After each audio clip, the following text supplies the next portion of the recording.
akrobat. Siapa yang di sini pernah ke sirkus atau mungkin pernah lihat di internet? Kalau di sirkus itu ada seorang namanya pemain akrobat. Pemain ini pandai sekali bermain seperti kayak melempar bola, naik dengan sepeda satu roda, dan lain sebagainya.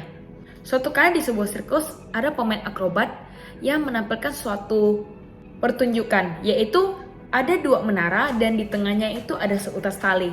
Pemain akrobat ini sambil memegang sebuah tongkat besi yang panjang dan berat, ia bertanya kepada penonton, "Siapa di sini yang percaya bahwa saya bisa melewati seutas tali ini?" Semua penonton berkata, "Kamu pasti bisa, kamu pasti bisa." Setelah mendengarkan dukungan dari pemain akrobat itu, maka pemain akrobat itu mulai melewati tali itu.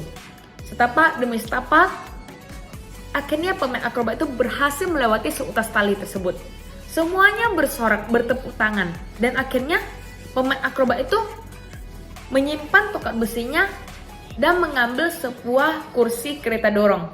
Kemudian pemain akrobat ini bertanya, "Siapa di sini yang bersedia untuk duduk di kereta dorong ini dan percaya saya bisa membawa orang tersebut untuk melewati seutas tali ini?" Setelah mendengarkan pertanyaan itu, semua penonton mulai berbisik-bisik ketakutan. Tidak ada yang berani untuk duduk di kereta dorong itu. Tetapi selagi penonton itu berbisik-bisik, ada satu anak yang mengangkat tangannya. "Saya mau duduk di kereta dorong tersebut. Saya percaya Anda pasti bisa membawa saya melewati seutas tali tersebut." Akhirnya anak kecil ini pun duduk di kereta dorong tersebut dan pemain akrobat ini membawa dan mendorong kereta dorong tersebut dengan selamat melewati seutas tali tersebut. Semua penonton bersorak-sorai dan bertepuk tangan. Tetapi mereka juga penasaran, kok anak ini berani sekali sih? Dia nggak takut jatuh, dia nggak takut bahwa pemain akrobat itu gagal. Akhirnya penonton-penonton itu pun bertanya kepada anak ini, "Nak, apakah kamu tidak merasa takut? Kok kamu berani sekali sih?" Anak itu pun menjawab, "Pemain akrobat itu adalah ayah saya. Ayah saya tidak pernah gagal." Adik-adik, siapa di sini yang percaya bahwa Tuhan akan selalu menyertai kita? Siapa di sini yang percaya bahwa segala sesuatu yang Tuhan rencanakan di dalam hidup kita itu pasti demi kebaikan kita? Wah, kakak yakin ya, pasti di sini semuanya percaya bahwa Tuhan akan menyertai kita dan apapun yang Tuhan izinkan terjadi dalam hidup kita itu semua demi kebaikan kita. Tetapi siapa sih di sini yang pernah mengalami sebuah kejadian? Mungkin seperti kayak ulangan atau mungkin sebuah perlombaan, kita jadi takut. Seperti, apakah Tuhan akan menyertai saya? Apakah Tuhan akan bisa membuat saya menang? Atau apakah Tuhan bisa melindungi saya dari bahaya? Kita berkata kita percaya kepada Tuhan, tetapi seringkali dalam hidup kita sehari-hari, kita malah meragukan Tuhan. Amsal pasal 3 ayat 5-6 berkata, "Percayalah kepada Tuhan dengan segenap hatimu, dan janganlah bersandar kepada pengertianmu sendiri. Akuilah Dia dalam segala lakumu, maka Ia akan meluruskan jalanmu."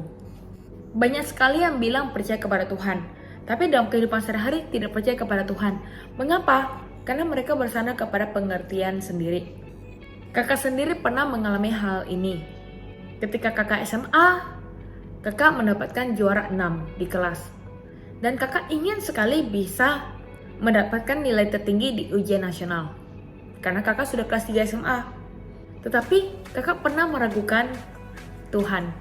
Kakak berpikir, seberapa keras pun kakak berusaha, apakah mungkin Tuhan bisa membuat kakak bisa mendapatkan nilai tertinggi di ujian nasional? Tetapi kakak tersadar setelah membaca Amsal pasal 3 ayat 5-6 ini. Kita tidak tahu apa rencana Tuhan. Kita tidak tahu bagaimana Tuhan bisa menolong kita. Tapi yang pasti Tuhan pasti akan menolong dan menyertai kita. Yang perlu kita lakukan adalah percaya dengan Tuhan dengan segenap hati kita dan berusaha sebaik mungkin. Dan apapun hasilnya, mau kakak mendapatkan nilai tertinggi atau tidak, apakah kakak mencapai apa yang kakak inginkan dan tidak, itu tidak masalah. Karena apapun yang terjadi itu pasti seizin Tuhan demi kebaikan kakak. Akhirnya kakak fokus untuk belajar sebisa kakak. Dan akhirnya pada ujian nasional kakak mendapatkan nilai tertinggi kedua di satu sekolah. Apakah itu karena kakak hebat? Bukan. Kakak yakin itu semua karena pertolongan dari Tuhan. kakak sebenarnya adalah anak biasa. Banyak teman-teman yang jauh lebih pintar daripada kakak. Tapi kakak yakin, bagaimanapun keadaan kakak, selama kakak fokus percaya kepada Tuhan dan berusaha dengan sebaik mungkin, Tuhan Yesus pasti menolong kakak. Kakak yakin juga di dalam kehidupan adik-adik juga pernah mengalami seperti kakak. Mungkin adik-adik ingin sekali memenangkan sebuah lomba. Atau adik-adik pernah ke dalam hutan dan takut sekali kalau ada binatang buas yang menerkam adik-adik. Di saat-saat seperti itu, apakah adik-adik ada berdoa kepada Tuhan? Apakah adik-adik percaya bahwa Tuhan Yesus pasti akan menyertai adik-adik? Atau adik-adik malah ragu dan mengandalkan kekuatan sendiri? Adik-adik percaya kepada Tuhan itu tidak cukup di mulut saja. Percaya kepada Tuhan harus diterapkan dalam kehidupan kita sehari-hari. Dari iman kita dan juga perbuatan kita. Jadi mari adik-adik kita menjadi anak Tuhan yang gak cuma percaya Tuhan di mulut saja, tetapi percaya kepada Tuhan dengan segenap hati kita, segenap akal budi kita, jiwa kita, dan kekuatan kita.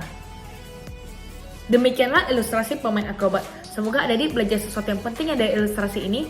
Sampai jumpa di ilustrasi selanjutnya. Bye-bye!